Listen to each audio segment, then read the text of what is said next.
Taunya kalau bicara jaksa, kejaksaan, oh dia nangkepin buronan. Makanya harus ada jaksa di situ. Ngando ndak buka hati mana bisa menerima nyonya. Belum ada nyonya ini. Belum ada nyonya deh. Nyonya deh.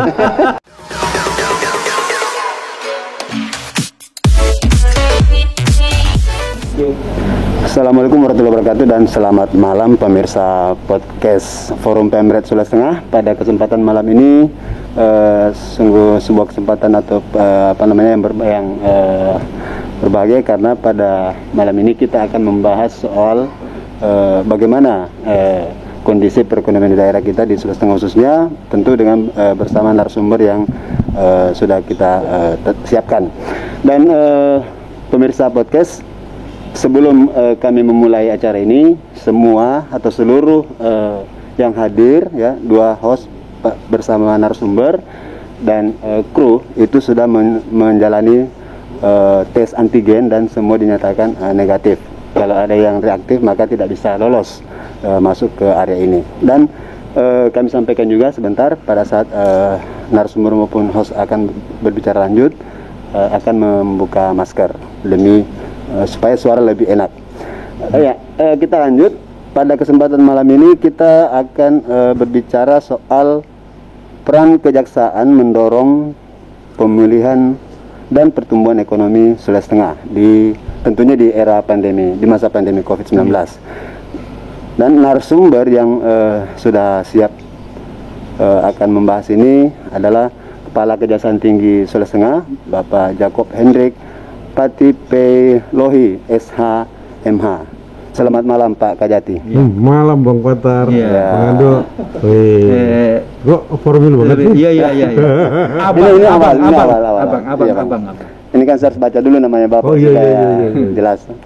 Ya, untuk selanjutnya kita mungkin bisa buka masker karena kita juga sudah melalui prokes, sudah melalui tes antigen dan semua non reaktif. Jadi supaya suara lebih jelas. Ya, kita sebenarnya diskusinya ini Pak Kajati tidak terlalu formal begitu, begini, Bang. ya. Karena kalau begini kelihatan. Betul. Kelihatan gagahnya Pak Kajati kalau begini. Kalau masker kan bingung orang siapa ini, bagaimana modelnya ini. Pak Kajati mungkin langsung saja ini, ya. Iya. Langsung kemana? Ada sepertinya ada peran baru ini, peran tambahan. Bentar, mau langsung kemana? Langsung pertanyaan. Oh, itu Pak Kajati. Ya. Nggak romantis kawan ini. Ya, ada dua host malam ini, saya Patar dan depan saya Pak Andono. Akan berdiskusi dengan Pak Kajati seputar ada tambahnya, kelihatannya ada peran baru yang diberikan oleh negara atau presiden untuk kejaksaan tinggi atau aparat kejaksaan di daerah ini di masa pandemi. Pak Kajati bisa dijelaskan apa peran baru itu, Pak? Sebenarnya bukan peran baru. Iya. Dari dulu aja. Cuma orang itu kan cuma melihatnya kan cuma dari satu sisi saja. Taunya kalau bicara jaksa, kejaksaan, oh dia nangkepin buronan, oh dia lidik, oh dia nyidik, kan begitu.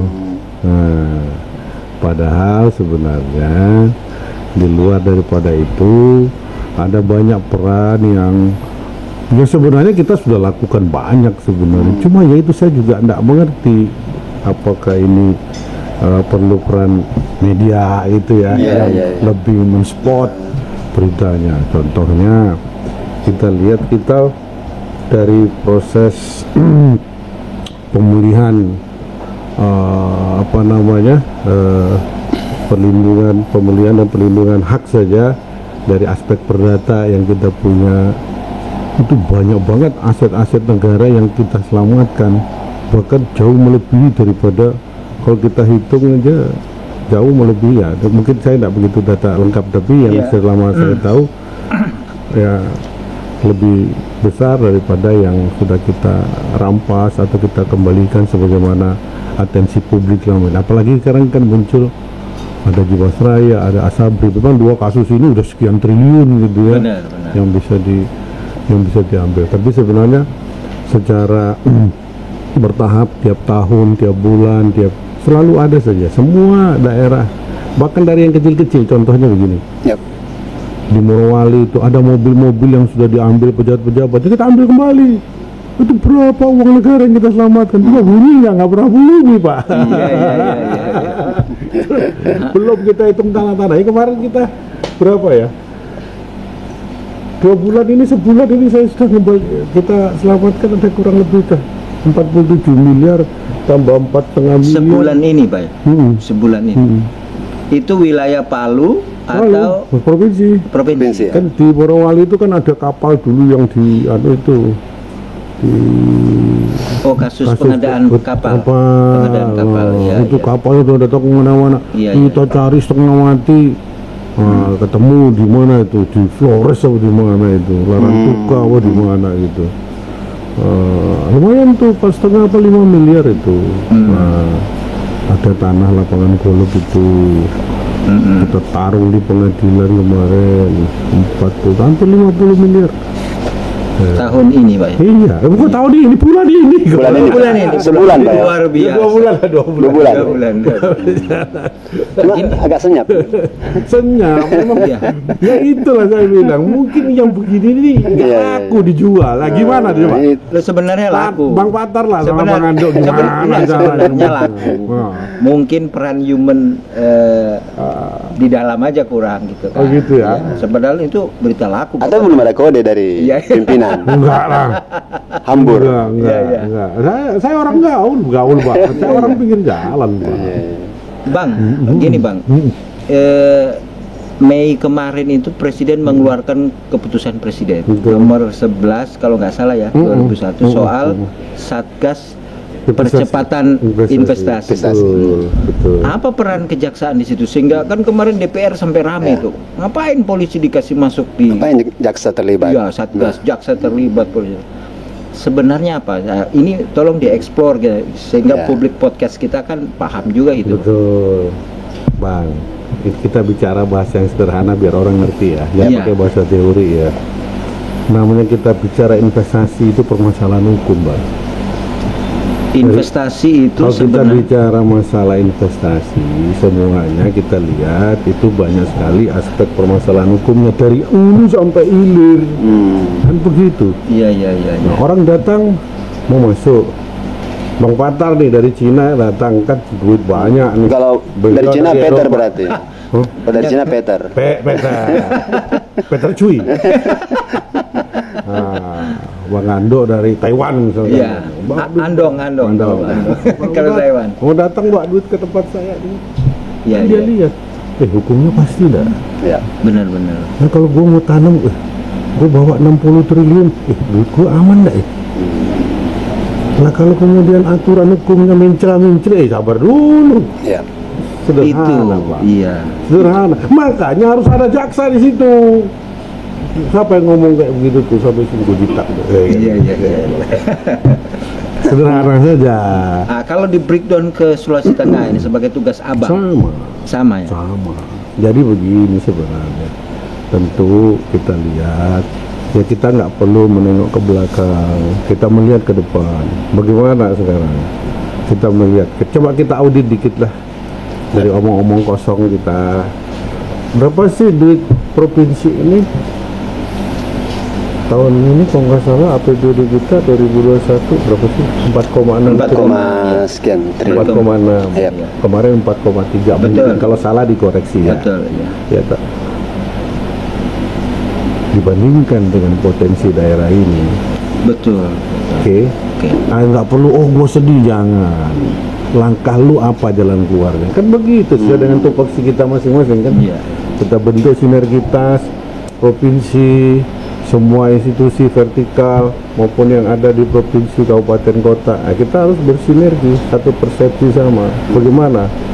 Padahal di sini seperti di mana Pak Gub selalu bilang, mana ada daerah Republik Indonesia yang punya 7 jenis tambang di sini. Iya. Ini yang jaga apa? Selain masalah keamanan, semua ini bicara aspek hukum, regulasi intinya. Semuanya. Dari hulu sampai hilir tadi. Nah ini makanya kenapa Kepres 11 turun. Kepres 11 itu sebenarnya rohnya dia pingin supaya semua permasalahan hukum itu kita permudah. Pas sedemikian rupa masalah yang ada jangan kita bikin rumit. kita cari solusinya dengan cara yang kita lebih bikin mudah. Di sana pasti orang investasi banyak masalah, apalagi investasi besar, dari masalah tenaga kerjanya, regulasinya gimana, masalah urusan masuk keluarnya bagaimana. Ini aturan semua yang bicara. Oh, kan gitu. Macam-macam nih bang, banyak aturan. Tapi artinya tidak menggampangkan gitu. Enggak. Tetap sesuai aturan. Sesuai aturan. Tapi Ini kan kita banyak nggak protes boleh. juga Pak. Kalau ini masuknya banyak gitu kan, seperti memang betul-betul dibuka. Ya, keran dibuka. Iya. Ya. Bang, bapak dulu kalau Bang Ando ndak buka hati mana bisa menerima nyonya. Belum ada nyonya ini. Belum ada nyonya, nyonya deh. Ngomong dong belum ada, gue cariin gitu. Iya.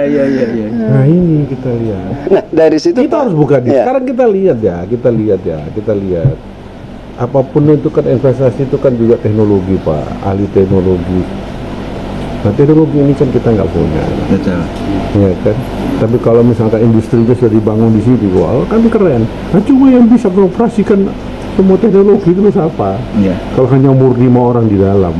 Tapi kan komposisinya kan berbanding terbalik. 5.000 misalkan 35.000 yang 2.000 atau 3.000 dari luar untuk masalah penggerakan Personal teknologi. segala macamnya, personal teknologinya, yang 35.000 40.000-nya dari kita. Masalahnya apa? Nggak ada Ya. masalah kan? Itu yang bikin ribut aja, yang punya kepentingan itu. Tembak aja tuh. Enggak punya di sana. Nah, gini Bang, saya makin menuki. Kira-kira mappingnya Kejaksaan Tinggi dari 12 kabupaten dan 1 kota, regulasi di kabupaten dan kota mana yang paling ruwet gitu? Ini sebenarnya kalau kita mapping rata-rata kalau kita bicara masalah investasi, memang di sini kan daerah-daerah tambang itu yang harus, di mana wilayah-wilayah tambang ada, itu harus kita tata. Iya. Ya kita tidak ingin jangan sampai keliru juga, ada yang tersinggung bicara. Memang ada beberapa kabupaten yang kita harus kemudian dorong, kita bantu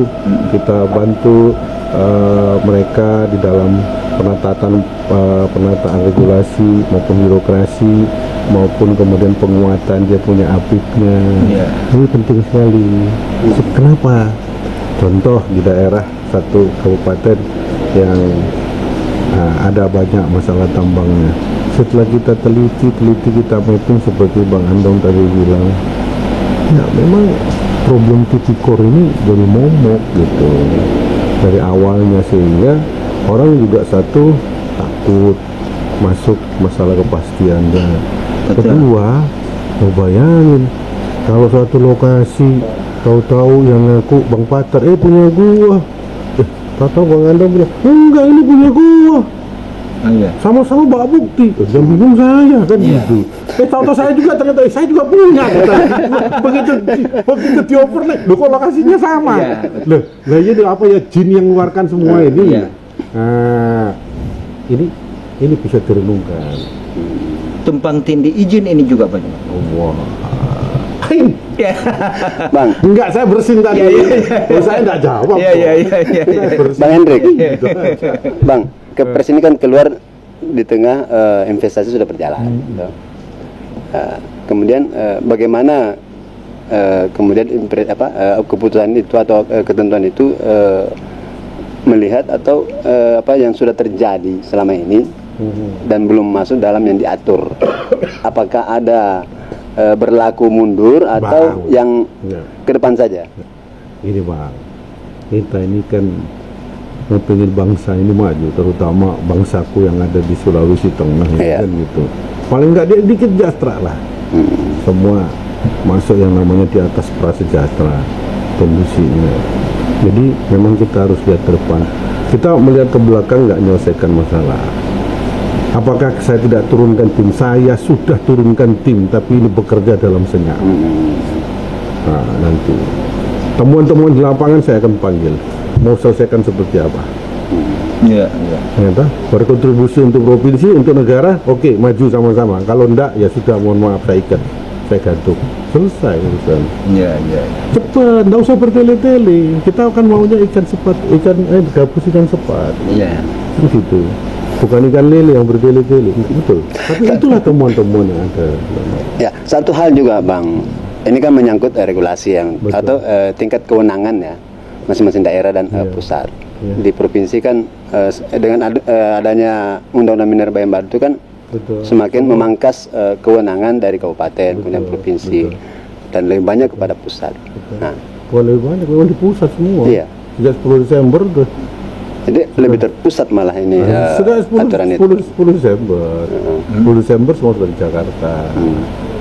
Ya, tentunya memang semua itu kan ada plus minusnya. Tapi kita lihat bahwa ini semua tujuannya adalah untuk mendorong memang percepatan karena memangkas birokrasi yang seperti Bang Batar bilang itu. Nah, sekarang kita dalam satgas-satgas ini tugasnya itu bagaimana hutan ini, jalan-jalan yang berliku dan berkerikil itu kita bersihkan semua. Iya. Ayo dong, ini kita gelar. Tapi biasanya jalan yang pungli itu, Bang, kan melibatkan oknum juga biasanya. Penghambat investasi ini. Iya. Apakah nanti lembaganya Abang di lapangan tidak pakawuh begitu? Artinya teman sendiri juga itu. Nah, kan kalau posisi itu kan hampir perputaran kan tidak ada lagi di daerah, semuanya kan di pusat. Ya. Ya kan? Sementara posisi yang di sini ini kan kita lihat bagaimana kita menyelesaikan permasalahan-permasalahan yang ada. Nah, sekarang kan bisa saja katakanlah Bang Patar dari Hong Kong datang bawa duit banyak mau taruh di lokasi B gitu kan, bisa saja terjadi. Oh, ternyata ini lagi ruwet di sini kan gitu.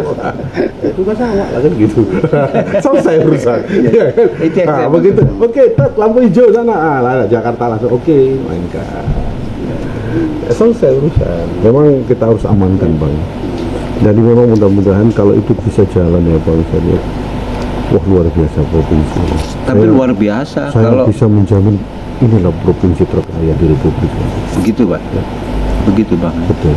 Asal kita bisa. Ya, apalagi kan gubernur baru ini Pak Rusdi Mastura Top. ini kan goalnya ini kan peningkatan fiskal daerah. Betul. Ini kan saling Nyambung nantinya. Oh, ini bukan Ya. mendukung lagi. Nyambung gitu. Sambung menyambung menjadi satu, Ya. itulah Indonesia kan gitu. Iya. Iya kan. Nah, beliau juga saya lihat dari konsep beliau jelas, kemudian personality-nya Ya. dengan umur sekian, apalagi hanya berbakti beliau, dan saya yakin itu nurani yang paling dalam. Makanya kami support sekali. Ya. Sangat support. Itu Bang Patar serius amat sih. Iya. Biasanya WA istri. Oh gitu. Oh, 2 hari belum pulang ya. belum pulang. Bang, saya nyambung lagi, Bang. Dari 50 miliar sekian yang bisa diselamatkan oleh kejaksaan Iya, sementara. yang masuk sebagai uang negara, Iya. itu nanti dilelang dulu baru masuk negara atau Langsung kalau ada kan kita kembalikan kepada yang punya. langsung kalau ini milik Pemkab Morowali ya. Iya. Oh gitu ya. Ini yang bulan ini loh ya. Bulan ini 50 miliar, Iya. hampir 55 miliar. Yang bulan-bulan kemarin tuh ada di Morowali sana ada Dirilis lah, Bang, itu. Di mana lagi itu? Di Ampana juga. Di Ampana coba data nanti ya. Tapi ada beberapa daerah yang memang aset-aset, misalkan aset pemerintah kabupaten itu saat itu ada di si A, si B, si C gitu, enggak ngeyel nih nggak mau kembalikan, datang kita, lo mau balikin atau mau sekolah kan gitu aja. Iya. Sudah balikin. Itu mulai dari yang kecil-kecil ya, kayak mobil 5 biji, 5 biji kali 500. Iya, betul. Terus yang di kabupaten lain juga ada gitu. Terus di mana lagi saya lupa, tapi ada datanya cukup itu bulan-bulan Maret. Lapangan April. golf itu di mana itu, Bang? Oh, mana Rofija, Bang. Oh, iya di atas. Kan Dekat sana. Iya. 3 kiloan Ke arah timur. dari tempat kita posisinya. Nah, Ah, itu belum kalau dari penanganan perkara saja, artinya yang uang negara itu sudah diambil. terus saya rampas kembali, walaupun tidak maksimal, tetapi total yang sudah kita bisa itu sudah 140 miliar. Memang ya belum maksimal memang kita rasakan, tetapi paling tidak ada perubahan lah. Iya, betul. Di Sulawesi Tengah ini ada perubahan. Itu nggak usah tanya berapa yang ditahan, nggak usah tanya daerah. Bang, kembali ke soal investasi tadi itu, soal kepres soal investasi itu. Nah, sejauh mana optimisme Bang Hendrik melihat adanya aturan itu untuk benar-benar bisa mendorong kemajuan daerah? Iya, ya kalau kita optimis banget. Artinya begini, dari semua orang yang datang mau berinvestasi seperti saya katakan awal pertama, itu memang dia pertama yang dia tanyakan itu gimana sih kepastian hukumnya. Betul. Itu sekarang, karena orang sekarang sudah yakin kok, nggak ada lagi perang-perang dengan senjata, itu nggak ada lagi. Orang sudah tidak khawatir. Sekarang proxy war kok, proxy, ya, perang proxy. Jadi justru orang yang lebih bertanya sekarang, gimana aturan-aturannya bisa mengamankan uang saya yang begini besar, saya taruh lintas negara. Sudah nggak ada lagi lintas negara, nggak ada lagi barrier-barrier, itu sudah nggak ada lagi posisinya kan. Semuanya sudah transparan dengan kondisi mana. Abang Patar di dunia ujung selatan, saya di ujung utara, hanya bisa satu kali klik 5 menit duit pindah, kan begitu. Nah, sekarang situasinya kan sudah seperti itu. Nah, itulah makanya itu rohnya kenapa 11 ini dia dikeluarkan, sehingga kalau dibilang masalah optimis, ya kita sangat optimis. Contohnya dua saja yang ada di Morowali itu bisa mendongkrak pergeseran persentase kita 6% sekian loh, pertumbuhan loh. Mengangkat angka pertumbuhan lah. Itu baru 2 Pak, yang lain-lain ini kan masih benang kusut. Nah ini yang kita akan urai satu-satu semua. Nanti dari tupoksi kami akan masuk, kami melihat, kami mengurai, oh ada ini. Nanti kita akan sinergikan dengan yang punya wilayah Pak Gub, ya, atau maupun ada bupati setempat dengan ini. Nah, ini ada, ini begini seperti ini, mari kita selesaikan. Sehingga dengan beginilah orang kemudian optimis. Oh ternyata di sana sudah bersih lahannya.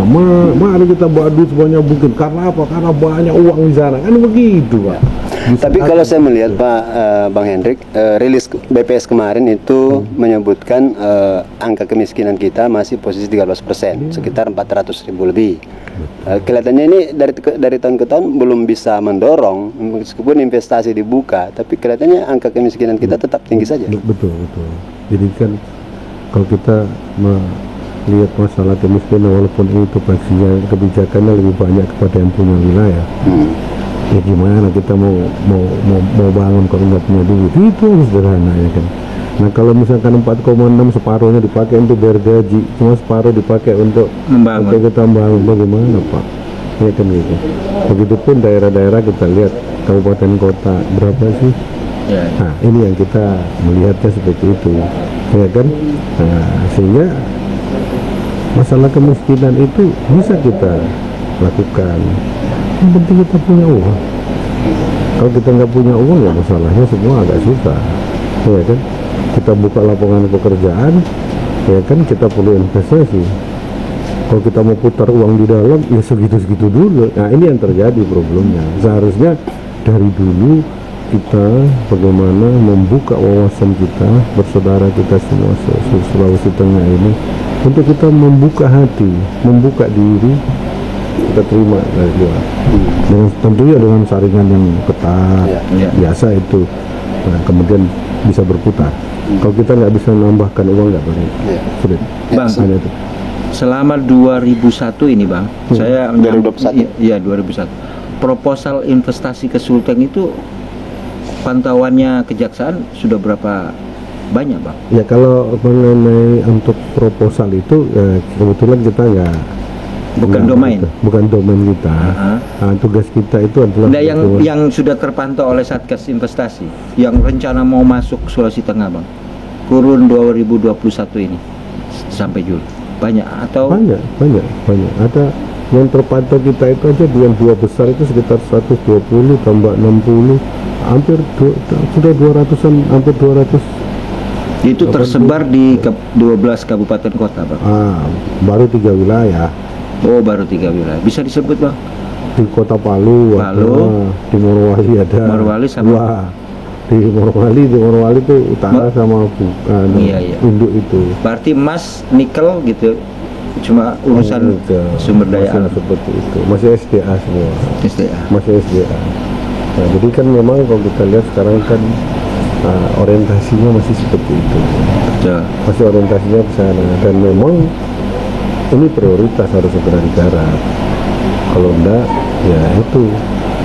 Nah, dulu dari hasil data sementara yang kita punya, saya tidak mau mengungkapkan angkanya, tetapi sebelum penghentian daripada kuota ekspor, itu begitu banyak vessel-vessel keluar tanpa bisa dipantau. Dan ini hanya menguntungkan segelintir orang. Ya. Untuk sayang Pak, dulu saya belum tugas di sini, kalau saya tugas ini selesai. Tapi masih ada datanya. Ya masih, cuma orangnya kan nggak tahu apa udah di Cina sana, apa di India sana, apa di mana, di Australia sana, gitu masalahnya. Itu satu hari bisa, satu wilayah itu bisa 50 sampai 100 vessel. Satu vessel berapa ribu kali sana, tiap hari. Berapa juta metrik sih?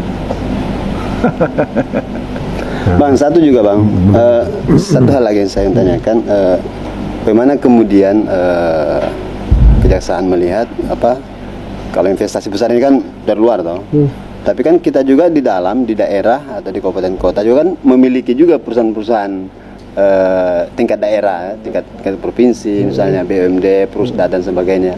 Nah, bagaimana kemudian dia bisa ikut juga berperan sehingga dari situlah bisa kelihatan bahwa memang daerah ini itu punya pertambahan pendapatan gitu, begitu. Ya. Bagaimana kemudian Pak? Jadi memang kita lihat salah satu kendaraan kita yang paling bagus ya, apa yang Bang Patar bilang, Bang Antong bilang, yang namanya Perusda kita harus semua punya tanggung jawab moral, harus dihidupkan, harus dibuat besar dia, harus dibikin sehat dia.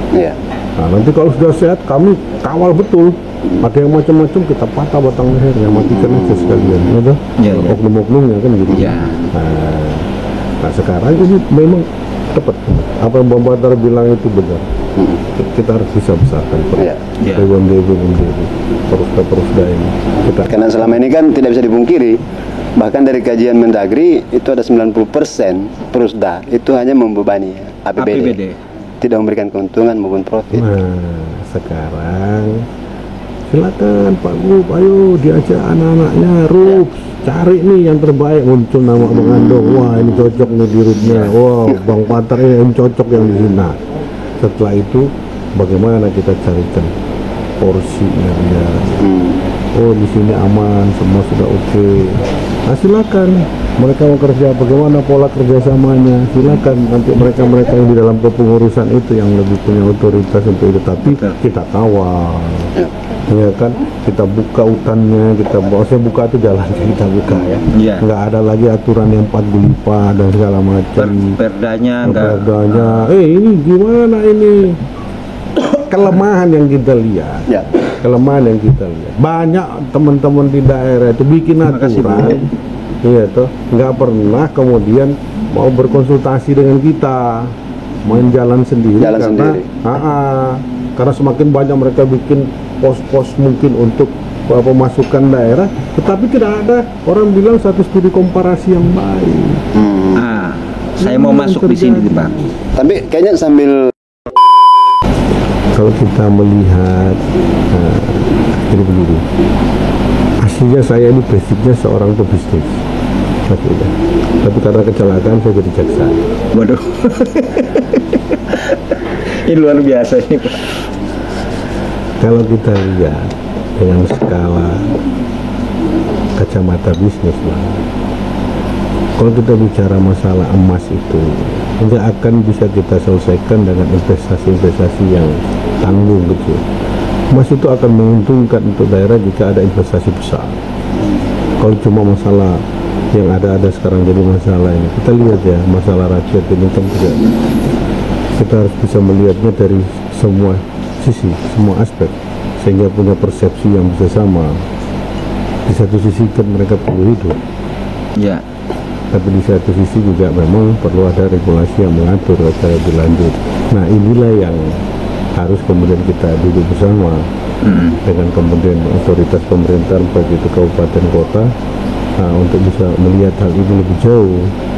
Ya, soal urusan penambang rakyat ini ya jujur aja selama ini kami juga tidak begitu mendalami soal itu, tetapi secara sepintas kita lihat bahwa apapun rakyat ini perlu kemudian dikawal, untuk mereka juga perlu hidup. Tapi kemudian bagaimana standar operate-nya, regulasinya, itu yang kita mesti sama-sama duduk sama-sama. Kita harus satu strateginya, kita inventarisasi dulu semua permasalahan yang ada, ya kan, secara bersama-sama. Lalu kemudian kita duduk sama-sama melihat apa yang harus bisa kita buatkan program untuk mencari solusi dari sini, Bang. Kalau selama ini memang jujur aja kami kurang begitu memantau soal urusan yang satu ini.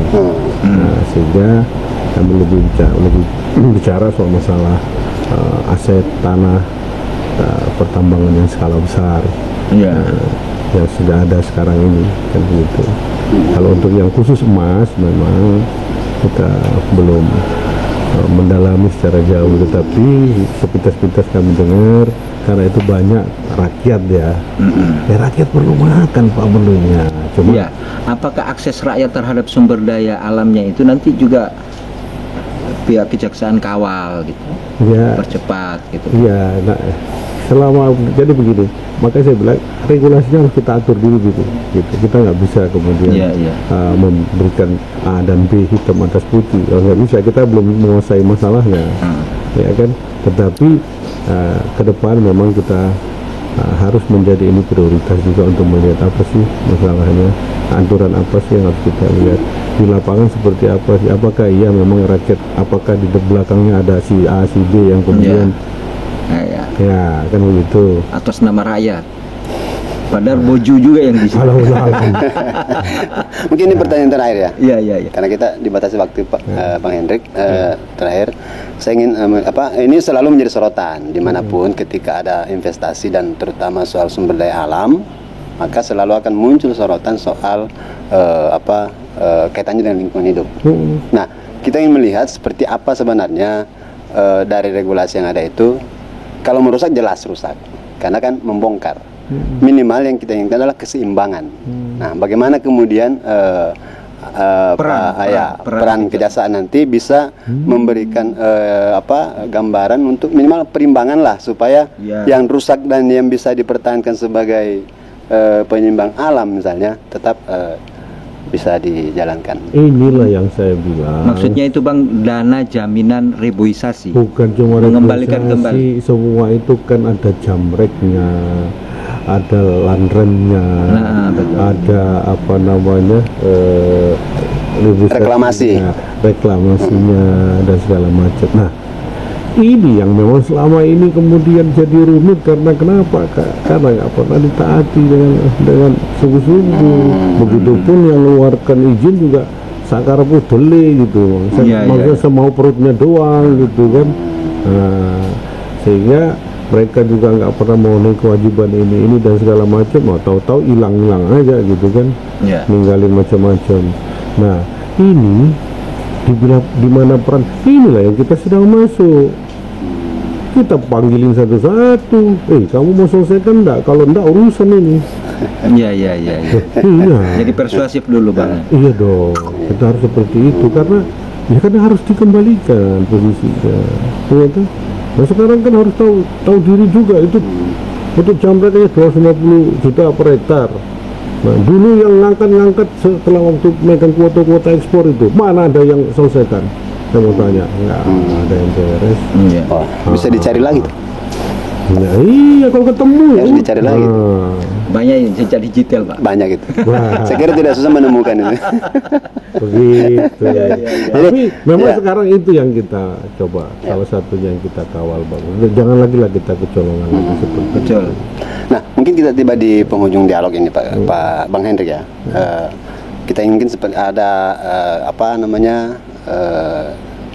satu kata yang tepat, yang kuat dari Bapak untuk investasi dan lingkungan tetap terjaga.